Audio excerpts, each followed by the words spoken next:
Hey friends, welcome. Today we will be discussing few of the numericals that are based on the concept of transport number that we have seen so far.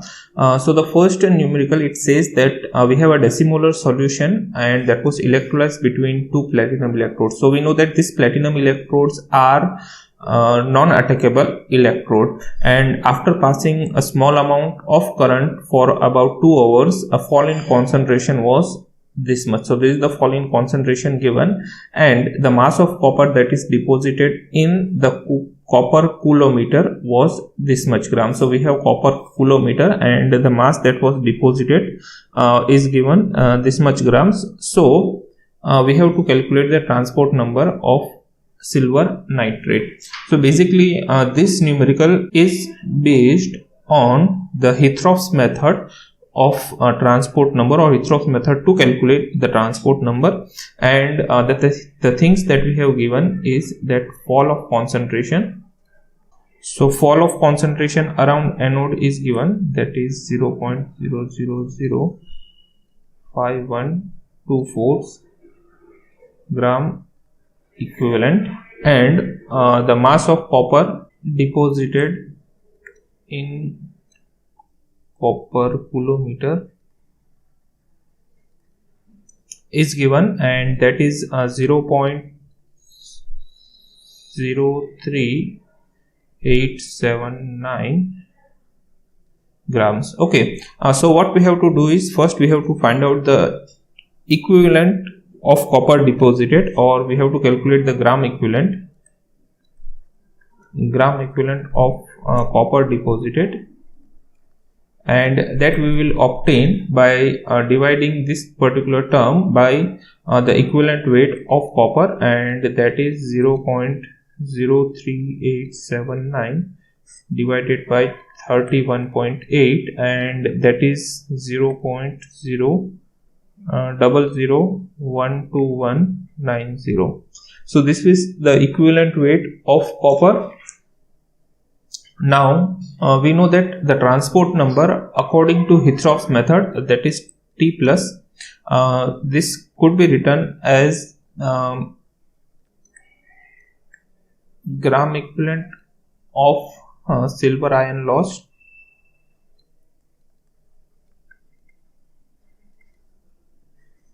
divided by so loss at anode divided by we will have gram equivalent of copper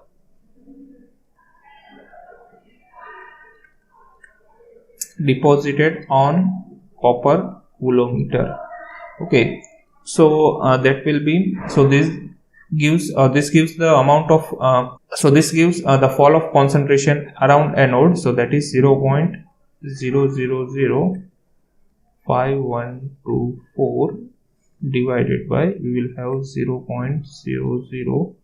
0.00129190, and that will be around 0.4203. So this is the transport number of the cation, that is transport number of our Ag plus ion. And similarly the transport number of, if we want to find out the transport number of NO3 ions, then we are very much familiar that we have the relationship, that is T minus is equal to 1 minus T plus, and that is 1 minus we will have 0.4203, so that is equal to 0.5797. Okay, so this gives the value, or these are the transport numbers of our cation and anions respectively. A very simple and very basic questions, nothing more to do. Also please remember that the values of transport numbers are never greater than 1. Okay, so values are never greater than 1, it is always less than 1, because we know that the transport number of cation plus transport number of anion is equal to 1. So hence this values cannot be greater than 1. If you are going for any exam and if you get the transport number greater than 1, then obviously there is something mistake that you are performing. So please keep this point in mind. Moving on to the next point, numerical.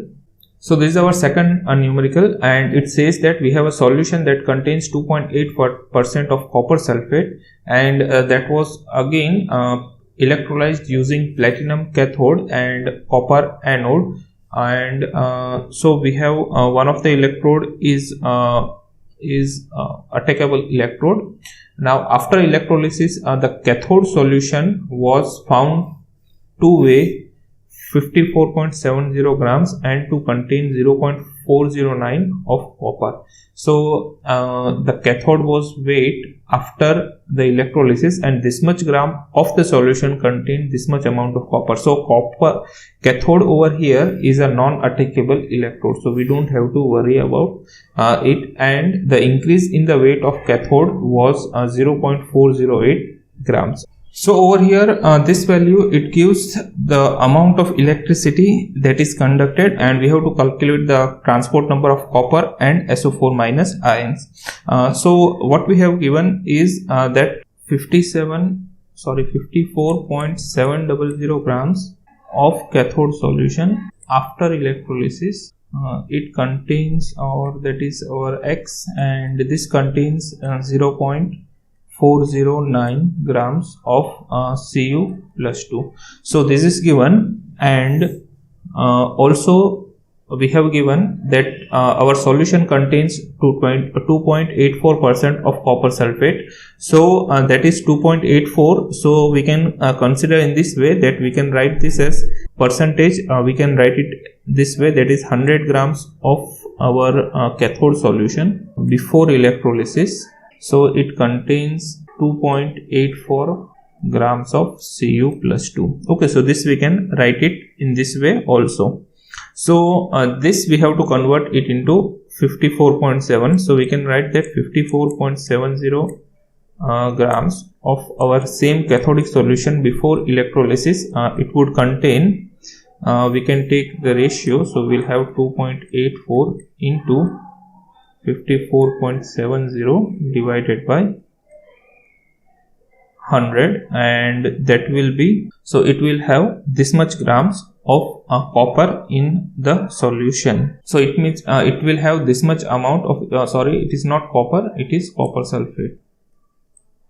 Okay, this much grams, that is we have 2.84 grams of copper sulfate. So it will have 2.84 grams of copper sulfate, and so this will be this much grams of our copper sulfate. Okay, now we have to find out the weight of copper in this particular solution. So we have already given the weight of copper and sulfur and oxygen. So we know that equivalent weight of Cu plus 2 ion, Cu plus 2 ion is 31.8 grams, and equivalent weight of our copper sulfate 79.8 grams equivalent. Okay, so we have this. So from this data we can obtain the amount of Cu plus 2 in the solution. That is, we can write that 54.70 grams of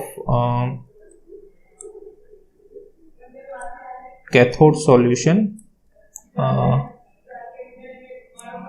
before electrolysis will contain, electrolysis will contain, let me write, so it will contain this 2.84 into 54.70 divided by 100 into, we can divide, or we want the amount of Cu plus 2, so we can do 3.8 divided by 79.8. So this will give us the amount of copper, or this will give us this much gram of Cu plus 2 in the solution, and that is 0.6222 grams of Cu plus 2. So this much grams of Cu plus 2 is present in our solution. So this is our Y, this is our X. So now loss in weight. So loss in weight that is, this is before electrolysis, this is after electrolysis. So before minus after, so that will give us the loss in the weight at the cathode compartment, and that is we can do y minus x, and that will be 0.6222 minus 0.409, and that is equal to 0.2132 grams of our Cu plus 2. Okay, also we have given that the increase in weight of cathode, it was 0.408, so that is the increase in weight, or that is the total amount of our or total amount of electricity that is passing, or the total amount of electrolysis. And hence the transport number, or we can say that total decomposition. So this total decomposition is given as 0.408 grams.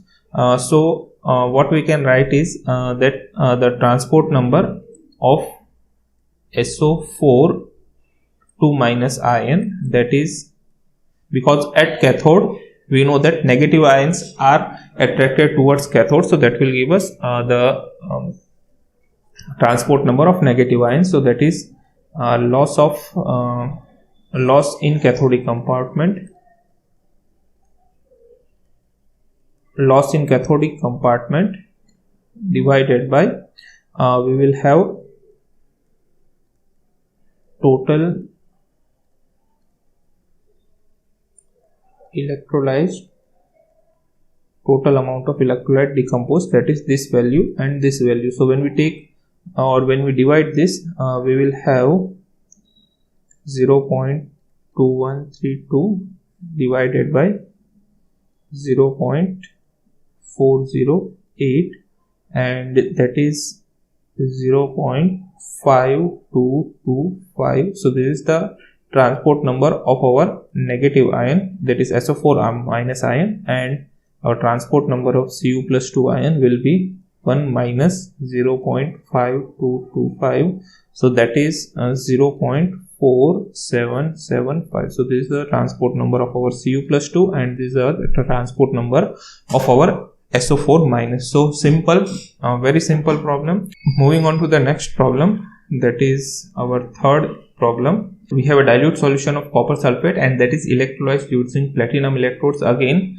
this is the neutral electrodes, and the amount of Cu per unit weight of the cathodic solution, it was found to be this much gram and this much grams before electrolysis respectively, and the weight of silver that is deposited in the silver coulometer placed was this much. So weight of silver it is given.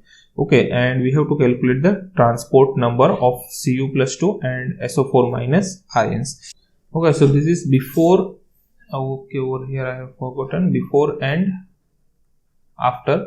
So this is the weight before electrolysis, and this is the weight after the electrolysis is performed. Okay, so the solution will be the weight of copper that is deposited, or weight of copper in anodic compartment after electrolysis, that is 0.6236. So this is the amount of weight that is after electrolysis, and as it is decreasing, so this will be the loss of weight.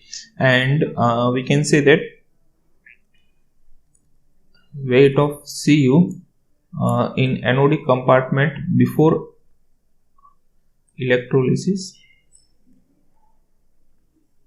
so that is 0.6350. So when we take the difference, then we will get the loss of weight in the anodic, or loss of copper in the anodic section. So loss in weight of Cu anodic solution,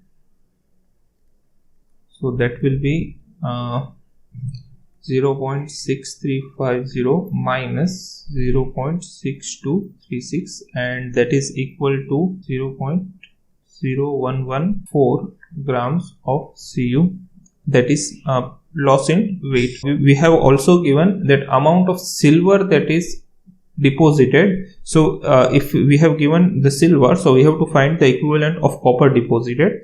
So how we can calculate is that, So equivalent of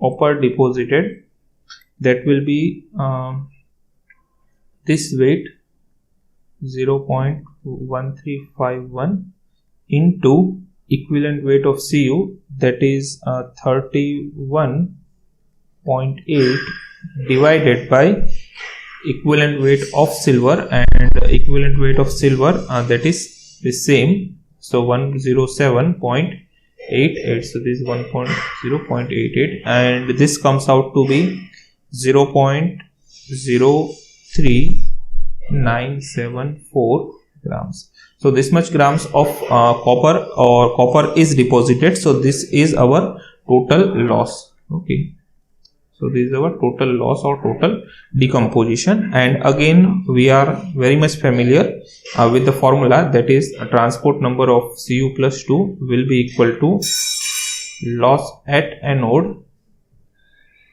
divided by the total loss, and hence we have, so loss at anode is this, so 0.0114 divided by 0.03974, and that will be, so the answer is 0.287. so this will give us the transport number of the cation and the transport number of the anion, that is transport number of our SO4 minus ion will be 1 minus 0.287, and hence that is 0.713. so this will give us the transport number of our SO4 minus ion. So moving on to the next problem, that is our problem number 4, and this problem, it says that before experiment 1 gram of anode solution contains this much gram of AgNO3, and after experiment 20 grams of anode solution it contains this much gram of AgNO3, and in a voltmeter placed, so this much gram of silver was deposited, so that is our amount of electricity passed, and that will give us the total loss, and we have to calculate the transport number. Now over here you can observe or you can see that 1 gram will give us this much and 20 grams will give us this much. So obviously there is an increase in the weight after the electrolysis, although it is not said that this experiment is being carried out by attackable electrode, but from the weights we can say that it is obviously an attackable electrode. So let us see the solution. We have given is that 20 gram of our anode solution, that is after electrolysis will contain 0.627 grams of AgNO3. grams of AgNO3 is given, and also we have given that 1 gram of anode solution before electrolysis is 0.001788 grams of AgNO3. Okay, so this is given. So this we will be converting into 20 grams. So we can write that 20 grams of our anode solution before electrolysis will be, as it is 1, so this multiplied by this will give us the 20 grams before electrolysis. So that will be, we can write 20 into 0.001788, and that is equal to 0.03576 grams of AgNO3. Okay, so just you can see that this is 0.357 and this is 0.627. so the weight is obviously increasing over here, and as the weight is increasing, the electrodes that are used during this particular electrolysis is the attackable electrodes. Okay, now we will find out the amount of AgNO3 that is electrolyzed. So just take care that what is given. So over here it is given weight of AgNO3, so and here it is given the weight of silver. So this silver we have to convert it into AgNO3, and that is why what we are doing is that we will be finding out the total weight of AgNO3. that is electrolyzed, and that we will have is weight of weight of silver deposited into equivalent weight of AgNO3 divided by we will have equivalent weight of silver. So this we will have is 0.0322 into 170 divided by 108, and that is 0.0507. now this is grams of AgNO3. so we have converted the amount of silver deposited to the amount of AgNO3 that is deposited. Okay, and now also, so this is our X, this value is our Y, and this value that we have obtained is our Z. So the transport number of our Ag plus, so that is we can write it as Z minus X minus Y divided by Z.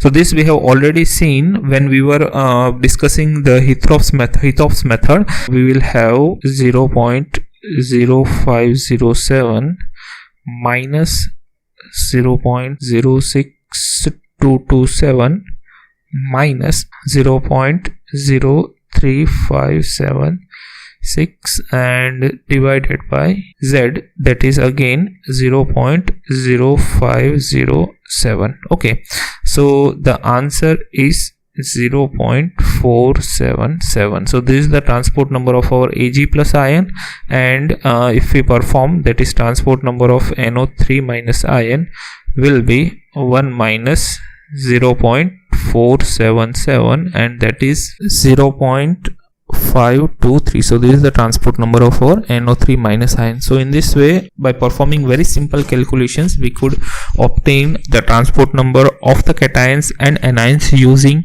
the Hithoff's method. Next we will be looking at the problem based on the moving boundary method. So in moving boundary method, we have seen, or the numerical, it says that we have to find out the transport number of H plus ions and Cl minus ions from the following data. So this is the concentration of our solution, that is 0.1 normal.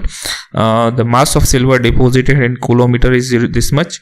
Moving boundary or the moment of boundary is 7.50 centimeter, and the cross section area is 1.24. this will be centimeter square. Okay, so the transport number of H plus ions, this we can have the formula that we have already seen, that is LAC divided by 1000 Q. okay, so L is the length of the boundary that is moved, C is the concentration, A is the cross sectional area. So this much is already given. Okay, so we have to find the Q, or the value of, or the quantity of the electricity, and the quantity of electricity, it can be calculated from this data. That is, we have given that mass of silver deposited in the coulometer is 0.1209 grams. So what we have is, or we all know it very well, that 108 grams of silver, that will be equivalent, or when 108 grams of silver will deposit, then 1 Faraday of electricity will pass. Okay, over here 0.1209 grams of silver is deposited. So that will be that will have 0.1209 divided by 108. so this is our Q, that is this much Faraday of electricity will be passed, and this equal to our Q. Okay, so this we can directly substitute over here, and hence the transport number L is 7.5, A is 1.24, C is the concentration, so that is 0.1 into this. Okay, let me write it over here. So we will have 1000 into Q is 0.1209 divided by 108, so that will go in the numerator and we will have this much, and the solution is 0.8308. okay, so this is the transport number of H plus ion, and transport number of our Cl minus ion will be 1 minus 0.8308, and that is 0.1692. clear? So this gives the transport number of our H plus ions and Cl minus ions respectively by using the moving boundary method. This is our last question, and this question is based on the ionic mobility method, and what we have to find is again the transport number of lithium and bromine ions when the current flows through LiBr at 25 degrees centigrade, and ionic mobilities is given, that is ionic mobility of Li plus and Br minus at infinite dilution is given. Okay, so ionic mobility, that means we have given the value of U plus and U minus respectively. So U plus is equal to 4.01 into 10 raised to minus 8, and U minus that is 8.09 into 10 raised to minus 8. So these values are given, and we all are very much familiar with the relationship between the ionic mobility and the transport number. So that is T plus is equal to, we have already obtained this, that U plus plus U plus plus U minus. So this will give us the transport number of our cation, and similarly the transport number of anion could also be obtained. So U plus is 4.01 into 10 raised to minus 8 divided by, we will have 4.01 into 10 raised to minus 8 into 8.09 into 10 raised to minus 8. So this will give us the solution is 0.331. So this is the solution, and similarly for transport number of our negative ion we will have 1 minus T plus, and that is 1 minus 0.331, so that is 0.669, and this is the transport number of our anion, and this will be the transport number of cations respectively. So hope the numericals that we have discussed today based on the Hitrov's method as well as moving boundary method are clear. So take care, stay home, stay safe, and goodbye.